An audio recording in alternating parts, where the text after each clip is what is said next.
One. Oh my God! Wow! LED!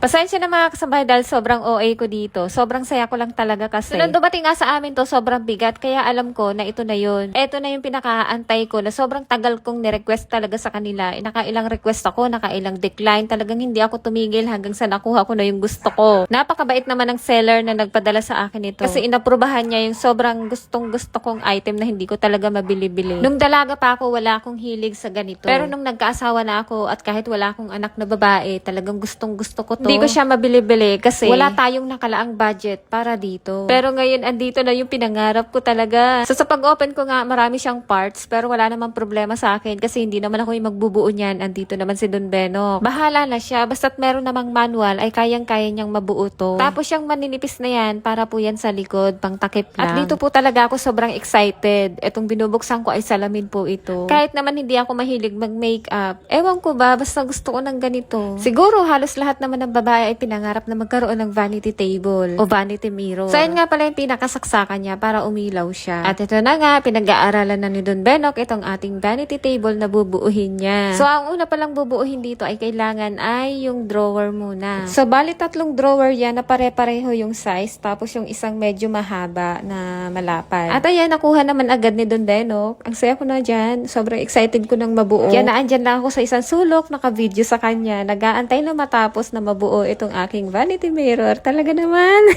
Pero eto, dito ko muna to ilalagay sa taas kasi nga hindi pa okay yung kwarto natin sa baba. Lalo na yung sahig nun. Kasi nga may part na pinagtanggalan na division kaya yung sahig nun talagang hindi pa maganda. Kapag ka napabakbak ko na lang yung kay Don Benok at medyo lumuwag-luwag na doon ay saka ko to ipapababa. O diba? Papahirapan na naman.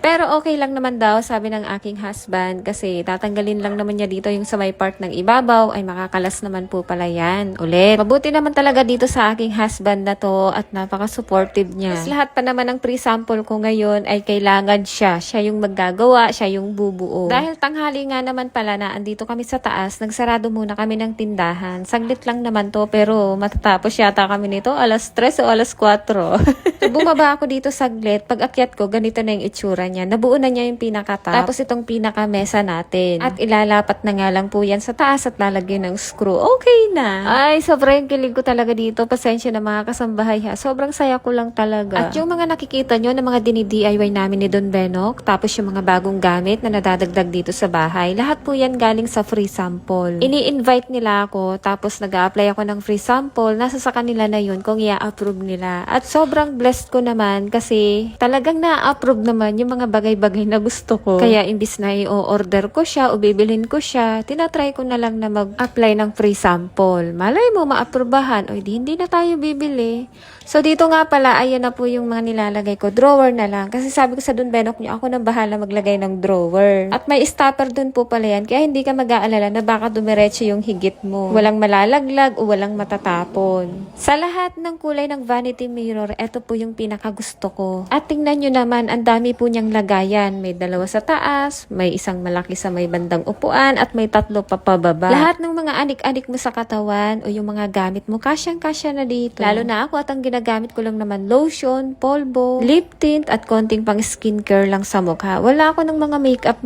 At ayan na nga po, nailagay na yung ating salamin. Grabe, sobrang saya ko dyan. Yun pala, dapat pala nakarekta siya sa saksakan. Hindi pala siya rechargeable. Ang akala ko kasi, rechargeable siya, o diba? So, dito ko na lang siya pinalagay sa may tabi. Pansamantala, kasi sa baba talaga wala pa tayong paglalagyan. Pinag-iisipan ko pa nga po ng masinsinan kung saan ba talaga kami magkakwarto. Kung doon sa baba o dito na lang sa taas. So, ganito nga pala yung aura ng ating vanity. Grabe, ang ganda. Di ako makapaniwala na meron nang nakatayo dito sa ating hallway. Talagang iingatan ko to ng sobra mga kasambahay. Hindi rin po siya matakaw sa space kasi medyo makitid lang siya. Saktong-sakto lang talaga to pang kwarto. So, paano ba yan? Hanggang dito na lang.